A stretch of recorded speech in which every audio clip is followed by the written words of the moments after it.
What's up, everyone, and welcome to Last Week in Star Wars. I'm Alex. I'm Molly. And we're just going to dive straight into some news and announcements that have come out from San Diego Comic-Con yesterday. I mean, we actually waited to record this on Friday. We usually record them on Thursdays, but we knew there would be some news dropping, so we waited, and we're going to talk about it today. News droppings? News droppings. That sounds bad. Like we had to clean it up. Yeah.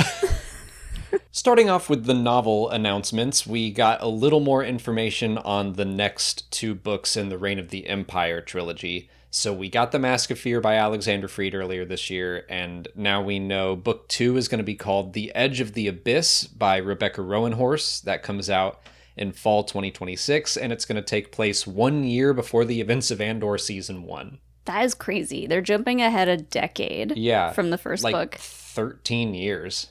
Man. That's crazy.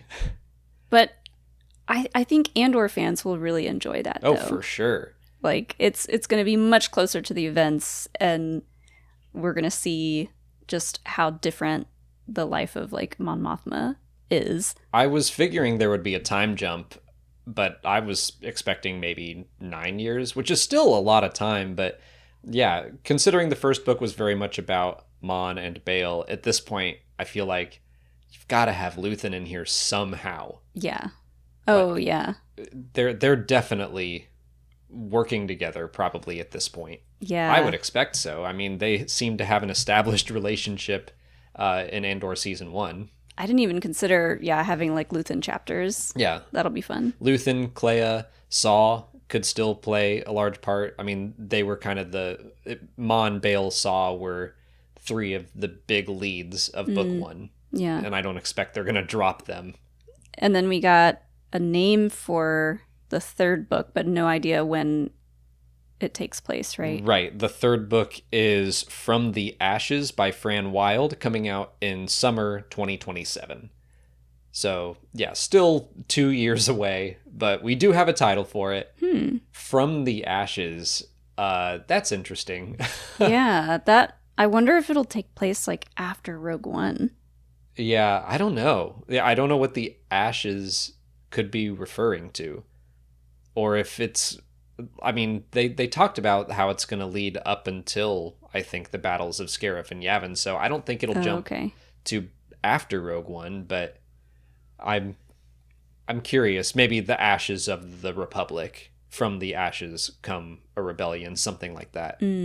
And the other major announcement is Outlaws Low Red Moon by Mike Chen. That comes out much sooner, February 3rd, 2026.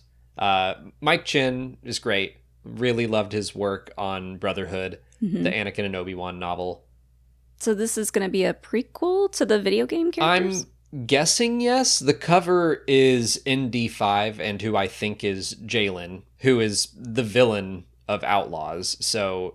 he and ND5, like, ND5 is under Jalen's control, like restraining bolt and everything. Okay. So I think that it's going to be a story about them. Sexy droid. Yeah. Sexy droid. We love ND5. ND5 was probably my favorite part of that game. Do you think he already has his duster, or is he going to get it in the book? Is that going to be a bit... He's got it on in the cover, but that could be a... an Indiana Jones getting his fedora moment. There's just like normal droid here, and then he puts on the coat, and everyone's like, "Oh, uh-oh." So Kay will not be in this? I doubt it. We don't really know, but yeah, I guess not. It could be something that leads into Outlaws, like maybe Jalen has this idea to recruit Kay or something. I don't know. But yeah, I think this is going to take place before the game. Interesting. Yeah, because I know I've been seeing a lot of stuff about just the game in general and how it didn't do as well as they hoped. Apparently, there's rumors that there was a sequel that got canceled. So I hope this book does well.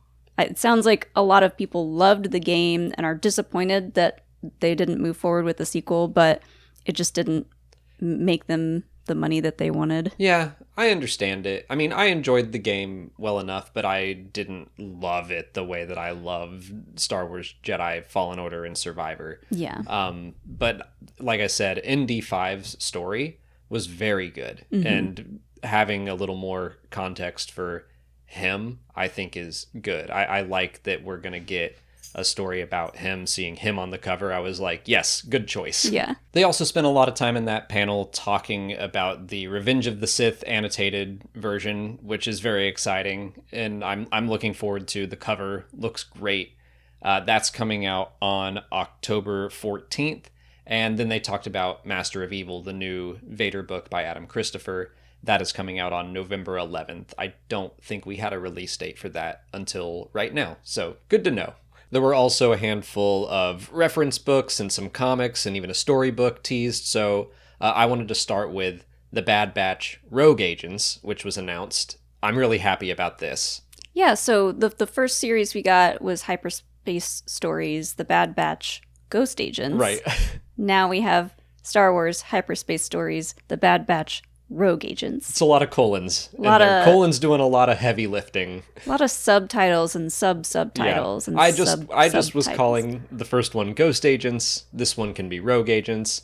But coming off of, I just read Sanctuary, a Bad Batch novel. A lot of subtitles in that too. But I'm just kind of continuing off that Bad Batch run.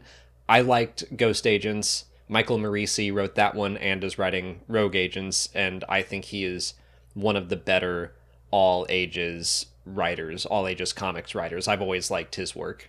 I hope that this is happening because there are so many people who are like diehard Bad Batch fans. Like, I love that they keep coming out with more stuff.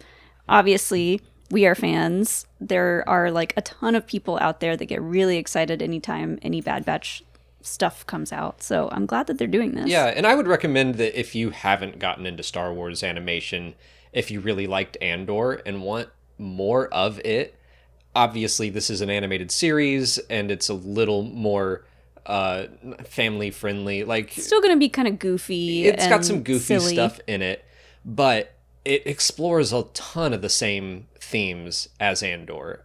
I think that it explores a lot of adult themes despite having Omega, a younger character, central to the story. Like, it's still very good.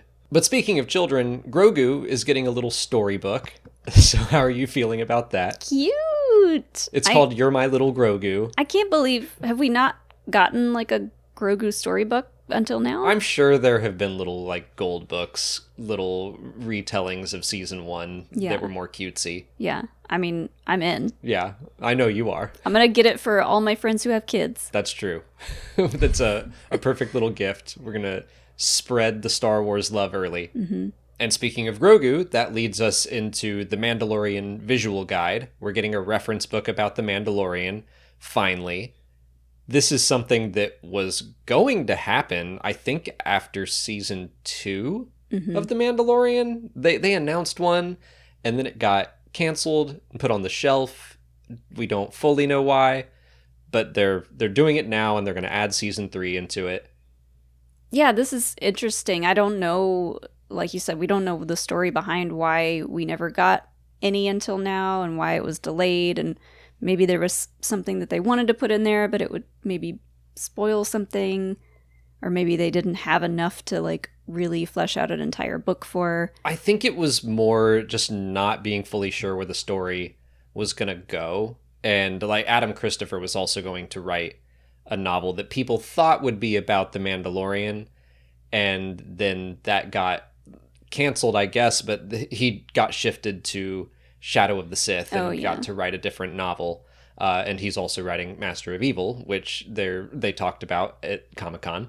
And Shadow of the Sith is great. Right. Yeah, very good book. I'm very excited for Master of Evil. It's a fun, if you haven't read it, it's a fun, like, Luke Lando story. Yeah. Set after Return of the Jedi. Yeah, in between Return of the Jedi and The Force Awakens. Has a lot of extra context for the sequel trilogy, which is nice. But yeah, there was something that went down with like these other Mandalorian publishing projects a few years back. Mm-hmm. And I'm glad to see that they're finally going to do a reference book. I assume that Pablo Hidalgo just gets to keep all of his work from the first 2 seasons and just add season 3 and maybe the Book of Boba Fett in there. Yeah. I wonder if it's because like so many of the characters especially when they first started, it was like the client, The child. the child, The Mandalorian. I mean, there were not a lot of named things from the show, so maybe still we've got like Frog Lady. yeah, maybe it just took them this long to like figure out enough named things for the show to be like, okay, we can put this all in a visual guide now. And I'll be curious to see if the client gets a name, if they Tuckerize Werner Herzog's name or something to Herner Herzog. Yeah, that'd be a great Star Wars name. I wonder if they're doing this Mando visual guide to help prep for Mando and Grogu, the movie. Oh, yeah. I mean, both of these, StarWars.com said that just in time for The Mandalorian and Grogu, this will be coming out. Yeah. They did not put a release date down that I saw, but I think it's going to be March or April. The You're My Little Grogu book comes out in April, so I definitely think that this is going to be surrounding Mandalorian and Grogu marketing. Okay, good. They announced that ILM is going to have a big book come out for its 50th anniversary. I guess just covering its history, which is nice. I think we already knew about that from its actual 50th anniversary. I know ILM released that. They may have talked about that at Celebration. But they also talked about a new entry into the Icons line of books, which I think this is the only other one. Star Wars Icons Han Solo, all about like the history and development of the character back from George Lucas's earliest notes all the way to present day. Well, they're doing one for Darth Vader, which I'm like surprised it took them this long. Yeah. I'm surprised they didn't do Vader first. That one, when did that one come out? Because it's been around out for the time of Solo. a long time. Yeah. Okay. Yeah. Maybe they were like, okay, that's pretty much all the big Han Solo stuff that's going to come out now that he's dead. Well, Vader's been dead for a longer time. True. Vader is just, I mean, Vader always sells. Yeah. I mean, I think that they put out the Han Solo Icons book as part of the marketing push for Solo. Vader, you're right, always sells. Master of Evil is coming out. It's the 20th anniversary of Revenge of the Sith, so there's a lot going for it right now. Oh, yeah, that's true. On top of it just being, you could put out a Darth Vader book anytime. At the panels, they also talked about some books that have already been announced.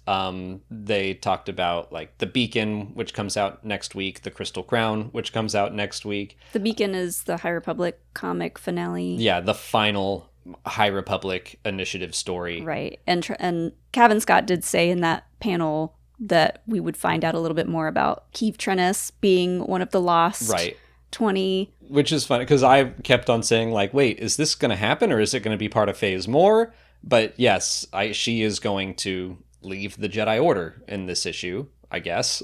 I'm glad that Kevin Scott gets to kind of like put a period at the end of that sentence. Yeah, which is interesting. Like, issue 1 with Keeve is all about her becoming a Jedi Knight, and the finale will be about her leaving the Order. So it's a nice bookend. Tessa Gratton talked about The Crystal Crown, which also comes out next week. There was a look at The Art of the High Republic Part 2 and The Art of the Acolyte, both written by Kristen Baver. Excited for those. Love the Art of books. The Art of books are the closest things we get to like the making of books now. So I do really like seeing those. Yeah, and there's a lot of fun, like juicy kind of behind the scenes, but more like behind the thought process of designing what those things are going to look like.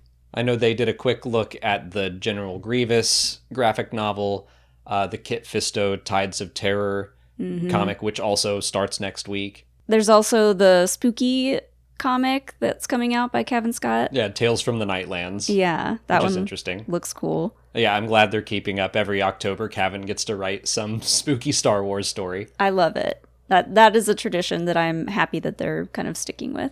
And then I think the last thing they talked about was the collection of Young Jedi Adventures comics. That it's 2 from the Free Comic Book Day comics that have come out the past 2 years, and then 1 original story. So it's a collection. Outside of publishing, at the Lucasfilm Pavilion, they put out a couple images officially, and I'm glad they released these online as well. But there's an official image of Ezra from Season 2 of Ahsoka, and of Maul from Shadow Lord in his art style, which I think is the first time people have seen that outside of Star Wars Celebration. Yeah, we got to see the trailer.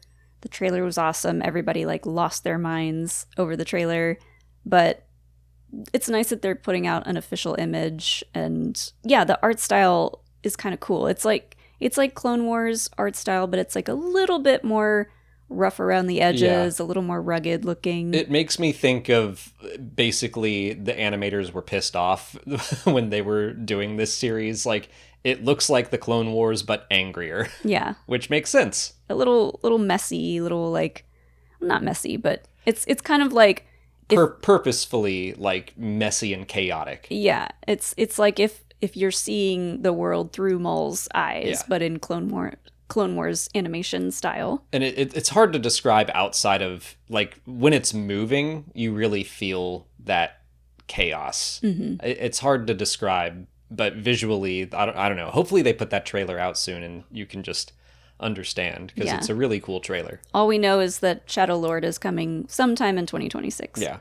And same with Ahsoka. Both of these series will be coming in 2026. Ezra looks great, shaved his beard. Clean shaven. We can more clearly see the 2 scars on his cheek, which is nice. Yeah, he looks great. He looks pretty spot on. Yeah. The hair, the face, the contacts are kind of a hot button issue. Some people really hate them. I don't mind them anymore. I've kind of gotten used to them, but very, very purple eyes, hard to do. I didn't notice them at all in this image. I do remember them being fairly intense in the show, but I don't care.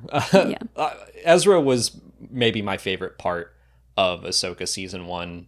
The second he popped up and he was just like using the Force to fight instead of the lightsaber. I kind of wish he stuck with that and he was just like, no, like, you keep my lightsaber. I don't need it. And then he immediately built another lightsaber. But I think people would have been kind of disappointed if he never fought with a lightsaber again. And I like that it resembles Kanan's lightsaber. That is nice. Yeah. I think he was doing that because he had to. Yeah. I just liked that confidence of, like, I haven't used one in years. You keep it. I don't need it. I'm good. Yeah. I loved that fight. But moving on to last week in canon, there was only one new comic issue that came out. Dr. Aphra, Chaos Agent, issue 2. There's another Star Wars, Dr. Aphra, Chaos Agent. Lots of subtitles here. Right. What did you think of this one? I thought it was fine. I like seeing Aphra and Luke work together and how different they are, but how they kind of use their different strengths together to, like, figure stuff out. It is fun seeing this as an evolution of their friendship. I don't know if Aphra would call it that, but throughout the years, they have run into each other, worked together a handful of times, and it's always kind of adversarial. The first time Aphra almost got Luke killed. I remember the last time they had met, they worked together to get some Force relic, and then Luke basically did something sneaky and stole it, so Aphra couldn't sell it. And she was, like, begrudgingly admiring him, like, well done. She's like, that kid's got spunk. And yeah, seeing them work together here, being less adversarial, coming at problems from different approaches, that was fun. Luke got to pet a bodega cat. Yeah. In this one. It was, like, real brief, but they stop at, like, some food stand and there's a loth cat there and Luke is, like, giving it pets. Luke loves cats, right, Pippin? Yeah, they basically are hunting down some relic from issue 1. They find the dealer that was giving it out and they knock him out and they arrest him. Like, that seems like the conclusion to the introduction of this series. I am a little bit worried that it's going to kind of follow what Legacy of Vader is doing and just have, like, these very fast 2-issue arcs. I wouldn't mind it if they let them breathe a little more. Yeah, see, I don't mind that. I feel like I like the pacing of Legacy of Vader, so I kind of dig it. I do like the tease for the next arc, however long it's going to be, but Aphra and Han Solo are going to work together, which they also have a very adversarial relationship. It's like, here's a bunch of characters we all know and love. Let's see what they are like with Aphra. Yeah, I mean, Aphra has been kind of off on her own for a lot of, like, just separated from the rest of the Star Wars universe until there's a big crossover event. And then she comes in for War of the Bounty Hunters. But like that comic has its own cast of characters and gets to do its own thing. So it is kind of fun to be like, let's match Aphra up with a bunch of these people and just see how that goes. Yeah. But mentioning that cast, I am still wondering, where's Sana? Where's Magnatolvin? Where are Aphra's girlfriends? The whole last series built to this point where Aphra decides, no, I want to be with them, and they're nowhere to be found. So I think I'm willing to be patient. I think they will come back into the story. Yeah. This is just the first 2 issues, but I am like, I want to know where they are. I'm sure they'll get a mention at least maybe sometime soon. Yeah. I hope they haven't broken up or something. Yeah. Do you think a lot of other people are wondering that too? I think so. People who have really read those other Aphra comics, which this could be for people who haven't read the Aphra comics, like let's ease people into this new one before being like, here's this whole huge cast of characters. It like every time they reboot a comic series, I think it's a chance for new people to come in. So they probably want to, ease the new audience in. But let's move on to last week in questions. We took a few from our Patreon, and I did want to say we're still doing our Andor watch-alongs over there. We also put out a Beyond the Stars episode for Superman, which we saw and loved a lot. We also saw Fantastic Four this past week. We'll probably do an episode on that soon. So got a lot of stuff going on over at the Patreon. Seeing a lot of movies in the theater. I know. We're really catching up. 2 in the same week.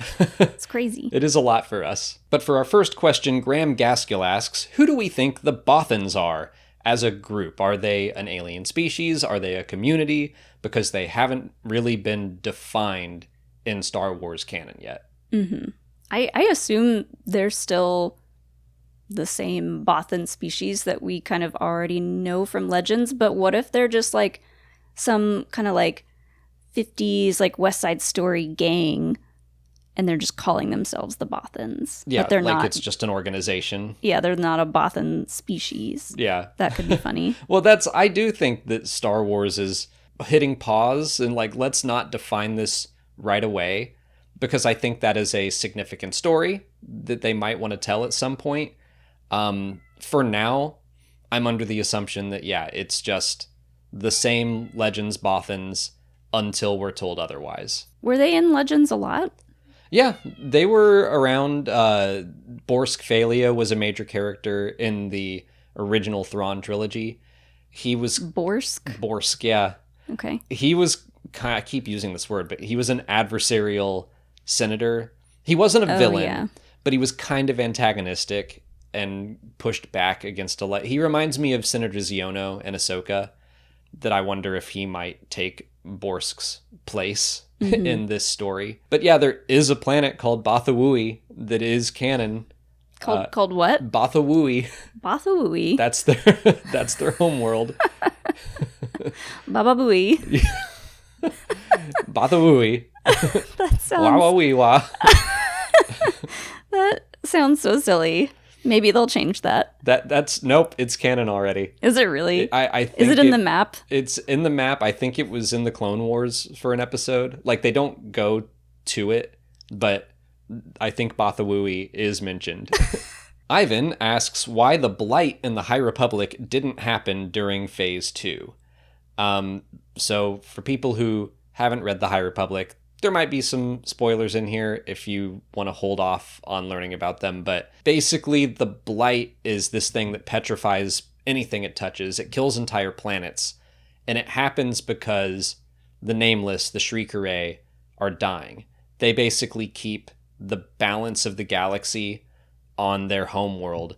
But if they're taken off their homeworld and they're killed, then things start to go into imbalance. Well, that did kind of happen in Phase 2, but we didn't see the Blight. So I have a couple thoughts on this.